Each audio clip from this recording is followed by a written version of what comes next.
continuamos. Ahora hay que ver la diferencia entre la ahorcadura y la estrangulación.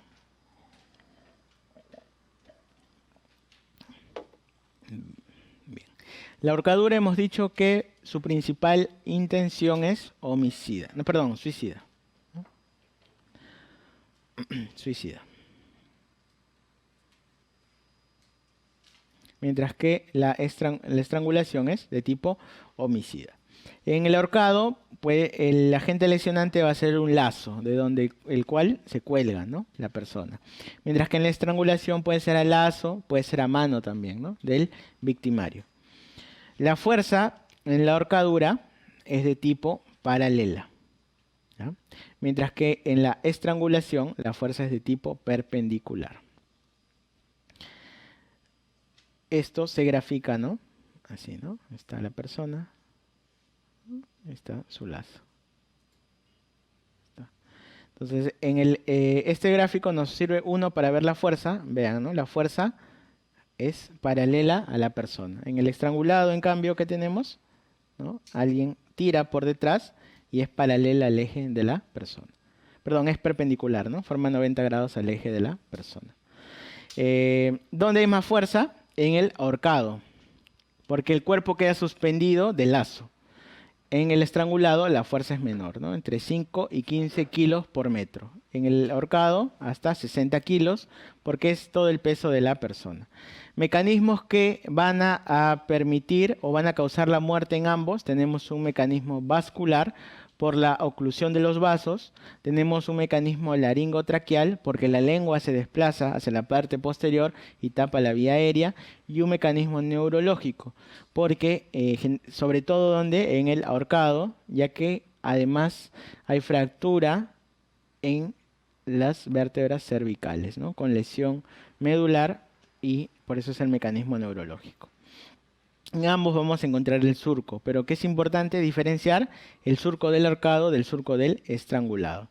En el caso del ahorcado, el surco es oblicuo, ¿no? Ven, ¿no?, que está así. En cambio, en el estrangulado, el surco es horizontal, ¿no? El surco es horizontal. Luego, de los cartílagos que tenemos en el cuello, ¿cuál es el que más se lesiona? El cartílago tiroides, ¿ya? Es el que más se lesiona. ¿Dónde se lesiona más? En el estrangulado. 30% de los estrangulados tienen lesión de cartílago tiroides. Por eso el surco está a nivel o debajo del cartílago, mientras que en el ahorcado, ¿no?, el surco está por encima del cartílago tiroides. El surco en el ahorcado es incompleto. ¿Por qué es incompleto? Porque está sobre todo en la zona anterior, ¿no?, en la zona anterior del cuello. Mientras que en el estrangulado el surco es completo. El surco homicida es del estrangulado. ¿Qué nos falta acá? El surco suicida. El surco suicida que pertenece al ahorcado. El signo de pared está presente en el ahorcado. ¿Qué es el signo de pared? Es el apergaminamiento que se produce en la zona del surco. Por el peso, ¿no? ¿El peso qué va a producir? Presión. Y esa presión va a producir esta lesión apergaminada en el cuello. Cianosis en cara es más frecuente en el estrangulado, mientras que en el ahorcado más frecuente es la palidez. Y las lesiones de rostro y cráneo, como ha habido lucha, es más frecuente del estrangulado. Listo. Pasamos ahora a ver el tema de violación, o también conocido como delitos contra la libertad sexual, ¿sí? Y en este tema, primero hay que, características importantes de esto, hay que diferenciar cuál se considera área extragenital, área genital y área paragenital. Área genital, ¿a qué se refiere? Vulva, perine y ano. ¿No? Vulva, perine y ano. El examen del área genital comprende ello. El área paragenital, que comprende glúteos, muslos e hipogastro. Y el extragenital comprende el resto. ¿Incluido quién? Incluido las mamas. Bien. Cuando hay sospecha o denuncia, entonces, de un delito contra la libertad sexual, ¿qué hay que hacer? Hay que hacer el examen del área genital. El examen del área genital debe de hacerse idealmente con 2 peritos, ¿no? Más un técnico, el cual debe ser de sexo femenino, ¿no? Si nos dice la guía, y se recomienda o la paciente puede solicitar que esté algún familiar acompañante. Bien, siempre no olvidemos el consentimiento informado para realizar ello. ¿Y cómo se puede estudiar o cómo se van a describir las lesiones en el área genital? Mediante la técnica de los cuadrantes, ¿no? Técnica de los cuadrantes, le ponemos horas a cada uno, a cada región del área genital, y en base a ello se va a describir la lesión, ¿no? 12 arriba, ¿no? 6 abajo, 3 a un lado, ¿no? Y el 9 en el otro lado. Y en base a ello se va describiendo. Dependiendo, ¿no?, del tipo de himen, van a tener lugares frecuentes de localización de los desgarros. En los hímenes anulares, ¿no?, que vamos a encontrar las lesiones a horas 2, 5, 7 y 10. En los hímenes semilunares, a horas 4 y a hora 8. En himen bilabiado, a hora 6 y hora 12, ¿no? Aquí está. Entonces, himen anular, himen semilunar y himen bilabiado. Bien. ¿Qué vamos a buscar? Desgarros, que pueden ser desgarros completos. Los desgarros completos tienen forma de V y los desgarros incompletos tienen forma de U. La diferencia entre ambos es que el completo abarca todo el espesor de la mucosa, mientras que el desgarro incompleto solamente de manera parcial compromete la mucosa. Siguiente tema es el tema del aborto, ¿no? El aborto alguna vez ha venido en preguntas, ¿no? Nos han preguntado respecto al aborto de tipo terapéutico. Bien, veamos entonces esta parte. Para nosotros determinar si es aborto o no, recordamos OBSTE, todas las medidas o todos los pasos que se hacen para determinar si esa paciente está gestando o no, ¿no? Usamos unidad beta, hacemos la ecografía, el estudio anatomopatológico si es que hay restos y el examen físico de la gestante. ¿Qué nos interesa para la clase? Determinar la causa del aborto. Si es que fue espontáneo o fue provocado. Entonces ahí hablaremos de un hecho criminal o un delito. Bien, ahorita vamos a ver cómo se clasifica. Buscamos lesiones en genitales para ver si un tercero pudo manipular o la propia paciente sus genitales, ¿no? Hacemos el examen químico toxicológico de ¿qué? De los restos que se puedan encontrar dentro del canal vaginal, ¿no? Fármacos que se puedan encontrar y en caso y finalmente hacemos la clasificación de ese aborto, ¿no? Los primeros corresponden al curso de OBSTE. ¿Qué nos importa a nosotros? Cuando el aborto es provocado o criminal. En base a ello, entonces, el Código Penal los clasifica. Veamos, ¿no? Tenemos el autoaborto. El autoaborto, ¿a quién se refiere? A la paciente, ¿ya? A la gestante. Entonces, el artículo 114 nos habla de la sanción para la gestante que se realiza o deja que alguien le realice el aborto. Bien. El artículo 115 es el aborto consentido. Y aquí ¿a quién se refiere? No a la gestante, sino al ejecutor. Entonces nos dice la pena para el que ejecuta. Que ojo, las penas van entre 2 a 4 años. Y cuando la pena es menor de 4 años, no hay cárcel efectiva. Por eso, ¿no? Nadie, ¿no? Está, ¿no? Encuentran a los centros clandestinos, pero tampoco son enviados a la cárcel, ¿no? Sino son penas suspendidas y no son penas efectivas. Luego tenemos el aborto sin consentimiento, que tenemos penas hasta 5 años de cárcel. Estas sí son efectivas. Circunstancia agravante de la pena por la calidad del sujeto. ¿A qué se refiere esto? A que el ejecutor del acto es un profesional de la salud. Entonces, si lo hace un médico, ¿hay más pena? No, igual es de 2 a 4 años. ¿Pero qué se le suma? Se le suma la inhabilitación profesional. Por el tiempo que determine su colegio profesional. Luego tenemos el aborto preterintencional, es decir, cuando hay una agresión, pero la agresión no buscaba causar el aborto, ¿no? Ejemplo, violencia familiar. El esposo que golpea a la gestante y producto de esa agresión se produce una pérdida, ¿no? Un aborto. Ese es el préter intencional. El único que está permitido en el país es este, el aborto terapéutico, ¿no? Entonces, no se olviden. Si nos preguntan, ¿no?, ¿cuál es el aborto que no tiene sanción o que está permitido en el país? Es el aborto terapéutico. Y este aborto terapéutico tiene 10 causas por las que se puede aprobar. El resumen de las 10 causas es cualquier patología que ponga en riesgo la vida de la madre.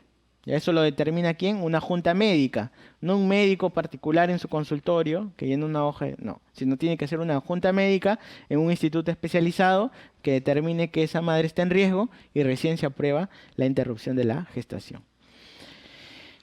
No confundir con quién, con el aborto eugenésico. El aborto eugenésico es cuando la madre identifica que el producto tiene alguna patología, ¿no?, como puede ser, por ejemplo, alguna trisomía, etcétera, y producto de ello la madre decide interrumpir la gestación. Eso es aborto eugenésico y eso no está permitido.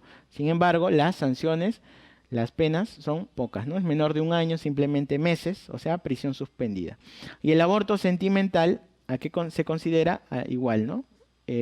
Al aborto porque la madre se entera, ¿no?, sufre alguna depresión, o un aborto producido ya que la gestación es producto de una violación. Ya tampoco eso está permitido, solamente el aborto terapéutico. Y el artículo 24 es el que nos habla de daños al concebido, es decir, el que le da sustento a todos los artículos anteriores, porque según la Constitución protegemos al concebido, ¿no? ¿Y cuándo es concebido? Desde que el óvulo ya se unió con el espermatozoide, ¿no?, y formaron acá el huevo cigoto. Entonces, desde ahí la Constitución protege al concebido. Bien, tiene los mismos derechos que cualquier persona. Siguiente. Vamos a ver ahora lo que corresponde a responsabilidad médico-legal.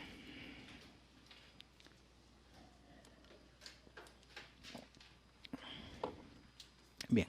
La responsabilidad médico-legal, entonces, debemos diferenciar el acto médico debido del acto médico indebido. ¿Qué va a diferenciar uno de otro? Todo va a depender del lex artis. ¿Qué es el lex artis? El lex artis es la ley del arte. Es decir, las reglas que se requieren de acuerdo con el estado del saber de la ciencia médica y marcan pautas de desenvolvimiento profesional. En resumen, la ley del arte es que yo haga una buena anamnesis, ¿no?, un buen examen físico, haga un buen diagnóstico y ofrezca un buen plan terapéutico. Todo eso sustentado ¿en qué? En evidencia, o sea, tengo que estar basado en evidencia, basado en guías de práctica clínica. Si yo no cumplo en la atención de mi paciente el estado del arte, el estado del conocimiento vigente en la práctica médica, entonces no estoy dentro del lex artis o la ley del arte.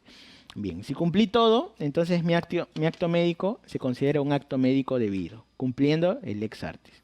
Pero si falté algo de la ley del arte, del conocimiento vigente, entonces es un acto médico indebido. Pero nosotros sabemos que a pesar de hacer todo bien, de hacer las cosas bien, el paciente igual puede no responder al tratamiento, ¿no?, puede haber algún problema.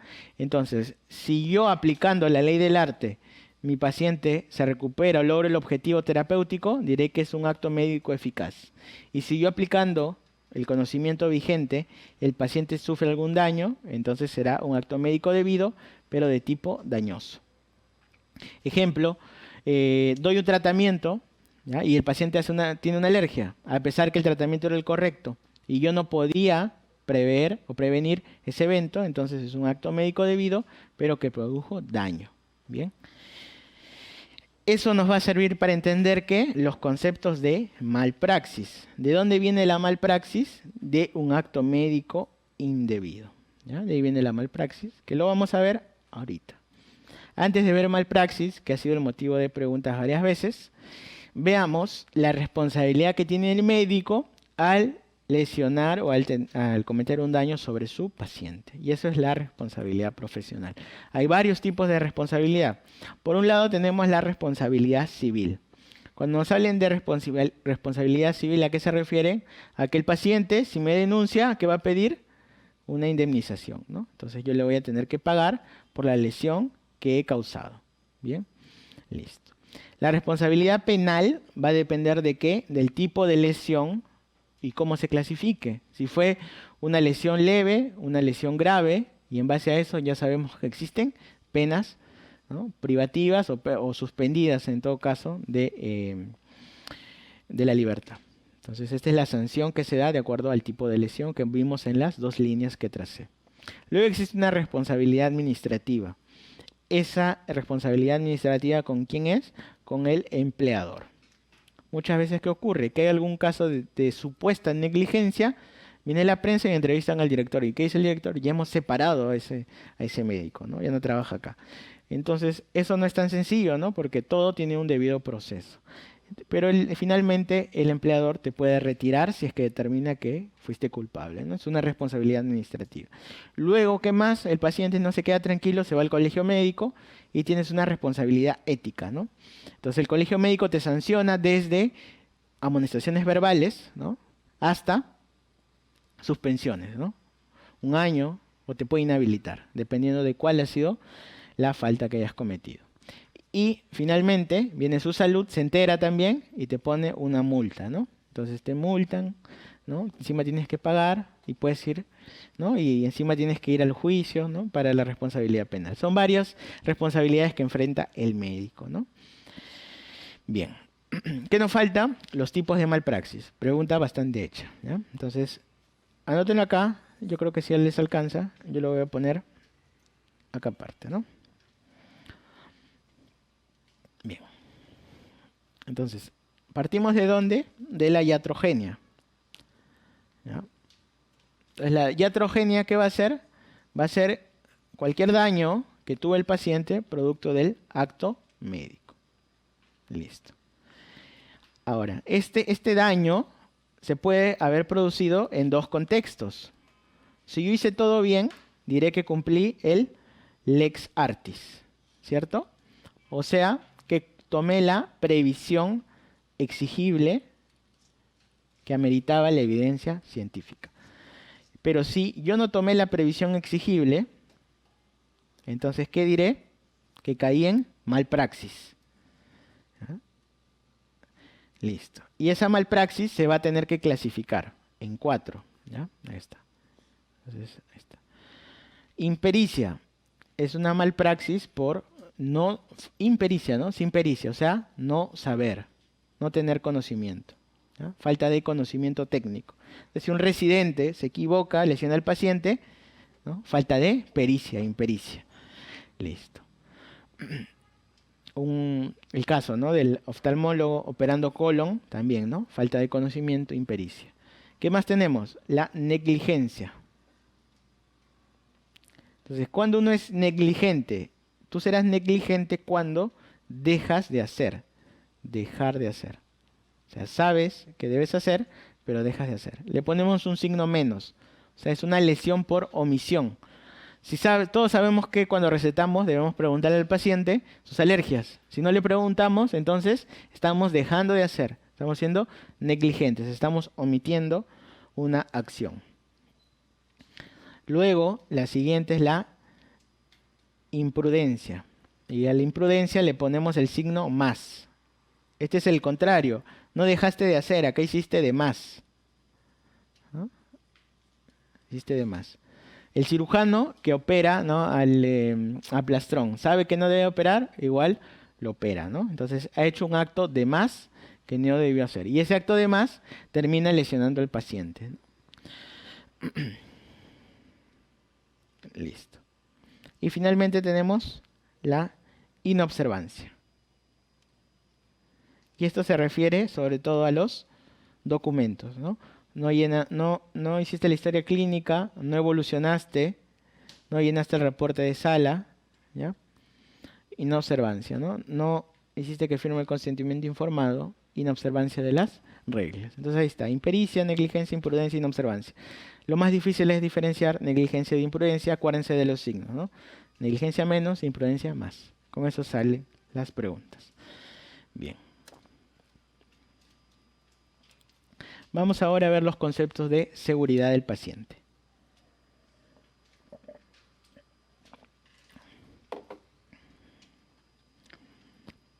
Ya, entonces, ¿cuándo hablamos de seguridad del paciente? ¿O qué es seguridad del paciente? ¿O cuándo hay cultura de seguridad en un establecimiento de salud? Bueno, existe seguridad del paciente o existe cultura de seguridad cuando, o es, mejor dicho, el patrón de comportamientos individuales, es decir, del actuar profesional y de la organización, basado en todo, ¿no? En creencias, valores, en evidencia, en procedimientos, etcétera, pero todo eso que busca que el paciente no se lesione, que no tenga riesgo. O sea, evitar que ocurra un daño producto de la atención del paciente. ¿Ya? ¿Y qué nos demuestra la evidencia? ¿Ya? O sea, ¿qué es lo que busca, mejor dicho, la seguridad del paciente? Evitar que ocurra daño. Y ese daño se le va a conocer como evento adverso. O sea, buscamos evitar que ocurran eventos adversos. Lastimosamente, ¿cuántos son la prevalencia, ¿no? O la incidencia, mejor dicho, de eventos adversos en los hospitales? 10%, ¿no? 10%. O sea, si hoy hospitalizamos 100, 10 pacientes van a sufrir un evento adverso, ¿no? Es un número altísimo, ¿no? Imaginen que nosotros nos hospitalizamos, tenemos un chance de 10% que ocurra alguna lesión en nosotros, producto del sistema o producto de la atención misma del recurso humano. Bien. Veamos entonces conceptos relacionados a seguridad del paciente que debemos conocer. Por un lado tenemos las fallas activas. Las fallas activas, ¿a qué se refieren? A las fallas del recurso humano. ¿Ya? Pero no que hayan ocurrido, sino son condiciones, es una condición del recurso humano. Me explico. Tengo un médico que está programado 36 horas seguidas, ¿no? Entre paréntesis, ¿no? Los residentes.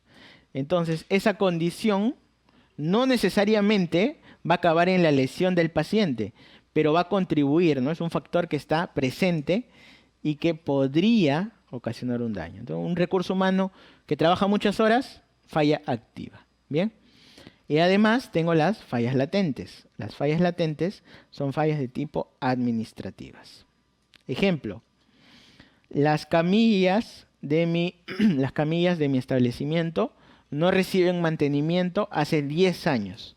Falta de mantenimiento de las camillas. Entonces, ¿qué podría pasar? Que transportando a mi paciente se le sale una llanta y el paciente se cae, ¿no? Entonces, ambos no han sucedido todavía, pero están ahí. Gente cansada, equipos sin mantenimiento, están presentes. Ya, ahora, cuando eso realmente ocurre, se convierte en un error. ¿Quién comete el error? El error lo comete, ¿ya? Para resumir y no hablar de profesionales, el médico nada más, ¿ya? El error es del médico, ¿ya? Entonces, el error del médico es aquella acción, ¿ya? Es una acción que podría, no necesariamente, ocasionar, ahorita les voy a poner un ejemplo para que quede claro, un evento adverso. Podría, no necesariamente, ¿ya? Podría ocasionar.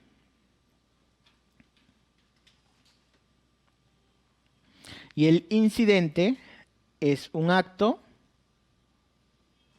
que no produce daño. ¿Ya? Pero en el ejemplo va a quedar claro, vean. Miren, tenemos nosotros, ¿no? A ver, estamos por acá. Ya, un médico, listo. Ya, este médico, como les dije, está programado 36 horas, falla activa. Pero que esté programado 36 horas no lesiona a nadie, ¿no? A menos que me equivoque. Listo. Ahora, en el formato de historias clínicas de mi hospital, ¿ya? El que hizo el formato no era médico, ¿no? Y se olvidó, y en la historia no tiene el cuadrito para poner RAMS. No hay, ¿no? No hay, no tiene. Entonces yo voy, me programo en consulta, ¿no? Estoy en consultorio, llega mi paciente, lo estoy atendiendo, y como estoy tan cansado, me olvido de preguntar. Y además de ello, se suma que el formato no tenía el cuadrito para RAMS, entonces no le pregunté, no me sirvió de guía, tuve un error. No le pregunté sus alergias y le receté un fármaco. Pero por suerte, ¿no? A ver, ¿quién no de repente se ha olvidado alguna vez en preguntar? Por suerte, la persona no era alérgica a ese fármaco. Entonces, mi error médico terminó ¿en qué? En que la persona consumió un fármaco que yo no sabía o no si era alérgica. Ya. Eso finalmente ¿en qué termina? En un incidente. O sea, Tuve suerte y esa persona no tenía alergias. ¿Mi error cuál fue? Mi error fue no preguntar. ¿Y el incidente cuál fue? Que esa persona consume el fármaco, pero quedó en incidente porque no hubo daño. Pero ¿qué pasaría si yo no le pregunté? Entonces, no preguntarle es mi error, pero ¿cuál sería el evento? Que esa persona tenga una alergia. Entonces, si la persona tiene alergia y yo no pregunté, la alergia es el evento. Ojo, no preguntar, porque el no preguntar es mi error. Listo. Pero si la persona consume el consumo del fármaco sin alergia, a pesar que no le pregunté, y no pasó nada, entonces se quedó simplemente en un incidente. ¿Sí? Ahora, ¿qué pasa si tuve tan mala suerte que no terminó en alergia, sino la persona hizo un shock anafiláctico y se muere? Entonces ese evento adverso se convierte en un evento centinela. ¿Ya? ¿Qué es el evento centinela? Un evento adverso que termina en muerte. ¿Ya? O en un hecho grave incapacitante, ¿no? Muerte, listo. ¿Cuándo será un casi error? Cuando ya le dices, ya, señor, le receto su penicilina y dice, doctor, soy alérgico. Ya, sí, perdóneme, alergia a penicilina le cambias. Casi error. No llegó a ser error porque algo te avisó. Ese algo que puede ocurrir durante todo el sistema se le conoce como las barreras de seguridad. Todo lo que haces para evitar equivocarte. Entonces, nuevamente repasando. Las fallas son problemas que existen, pero no necesariamente no son el daño, sino que están presentes nada más. El error es del médico, el médico se equivoca, pero no necesariamente el error termina en daño. Cuando termina en daño es un evento adverso. Si no produce daño, se queda en incidente. Y si el daño es severo, entonces se convierte en evento centinela. Bien, listo. Ya. Y pasamos ahora a ver lo que es bioética. ¿Sí? En bioética es de lo que más, ¿no? Lo que más se ha preguntado. Veamos. Lo más fácil que es los principios, ¿no? Los principios de bioética son 4. 1, la autonomía que pertenece al paciente. ¿Qué significa autonomía? Respetar la voluntad del paciente. ¿Ya? El respeto a la voluntad. Y esta autonomía se expresa mediante ¿qué? Mediante 1, la firma del consentimiento informado.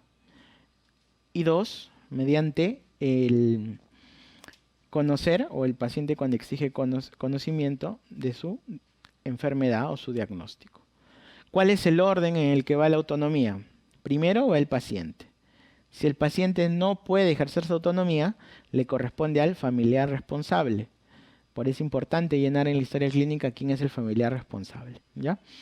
Y si no está el familiar responsable, entonces eso pasa a manos de ¿quién? Del fiscal. El fiscal, ¿quién es? No olviden, el representante del Ministerio Público. En ese orden siempre va. Si el paciente toma una decisión que va en contra de su integridad, ¿qué hace el médico? ¿Viola la autonomía? No. Comunica al fiscal también. ¿Ya? Comunica al fiscal. Bien. Segundo principio que vamos a ver. Acá nos pasamos al de la beneficencia. La beneficencia, ¿a quién pertenece? A la relación médico-paciente. ¿En qué consiste? En otorgar la mejor opción terapéutica.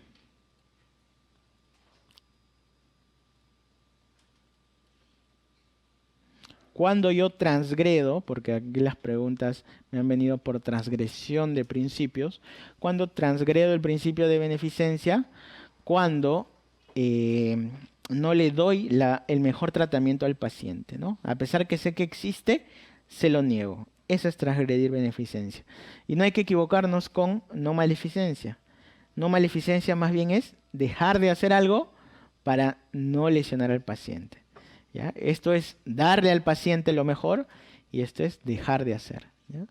No maleficencia entonces es dejar de hacer y pertenece a ¿quién? Al médico. Basado, no olviden, en el primum non nocere, ¿no? O sea, primero no causar daño. Cuarto principio bioético, la justicia. La justicia, ¿a quién pertenece? A la sociedad.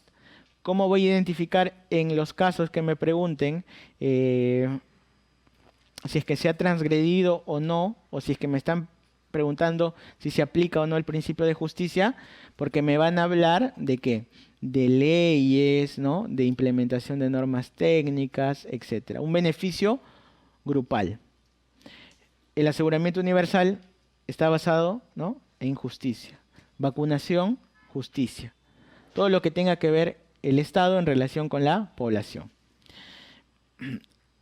Históricamente, hay algunos hitos importantes dentro de la bioética que los vamos a revisar. ¿Ven? Tenemos cuál es el Código de Nuremberg. El Código de Nuremberg se toma como base del consentimiento informado. Este fue posguerra, ¿no? Luego de la Segunda Guerra Mundial se publica el Código de Nuremberg, que fue una sentencia, ¿no? A los que habían abusado o habían experimentado con humanos, y eso sirve como base para la formulación del consentimiento informado. Luego de ello, ¿qué tenemos? La Declaración de Helsinki. La Declaración de Helsinki es aquella que regula la investigación en humanos. ¿Ya? No solamente es consentimiento informado, comprende consentimiento informado, confidencialidad del paciente, uso de placebo, ¿no? Reglas para la publicación, indemnización en caso de lesión, etc. ¿Ya? Eso es para investigar en humanos. Y finalmente tenemos el informe de Belmont. El informe de Belmont es aquel justamente que postula los principios bioéticos. ¿Ya? Entonces, la base de los principios bioéticos sale del informe Belmont. Y este informe de Belmont se publica a raíz de ¿qué?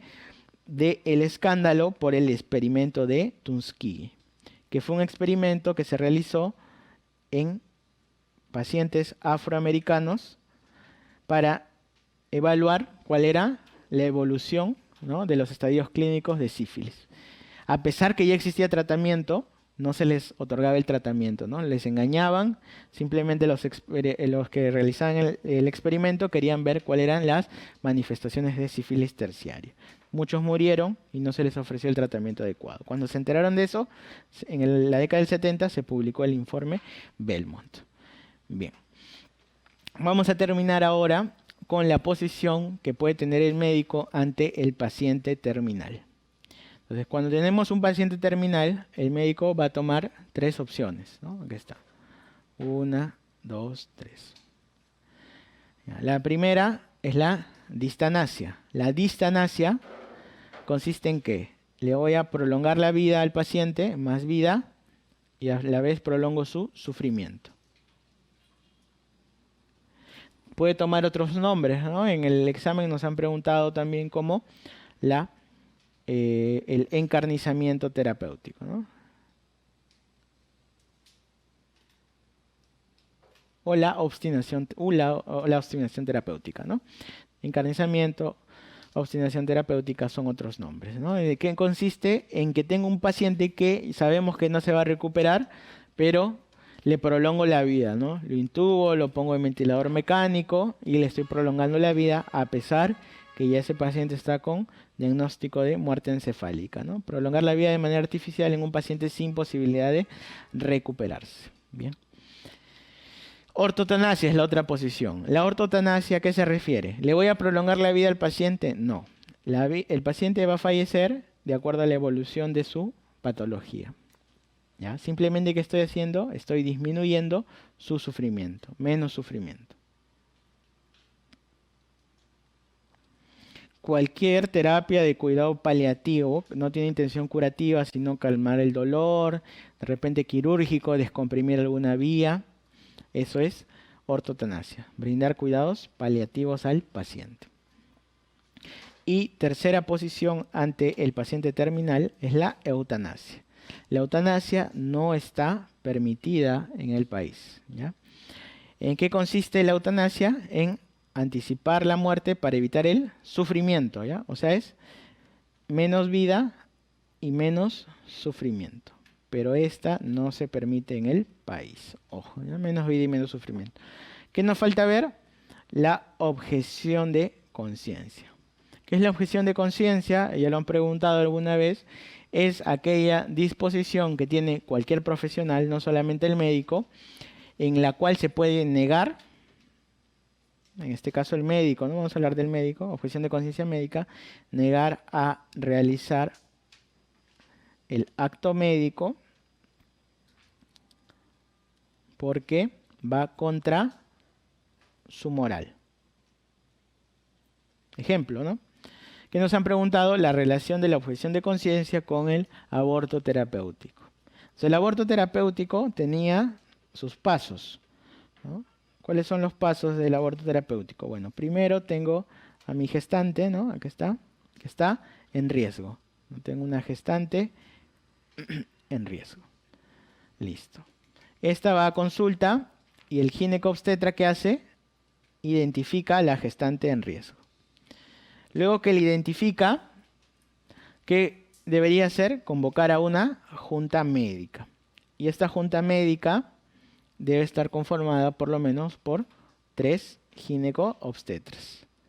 Estos 3 ginecobstetras determinan que efectivamente la gestación va a terminar o con mucha probabilidad en la muerte de la gestante. Entonces aprueban, ¿no?, la interrupción o el aborto terapéutico, ¿no? Aprueban la interrupción. Listo.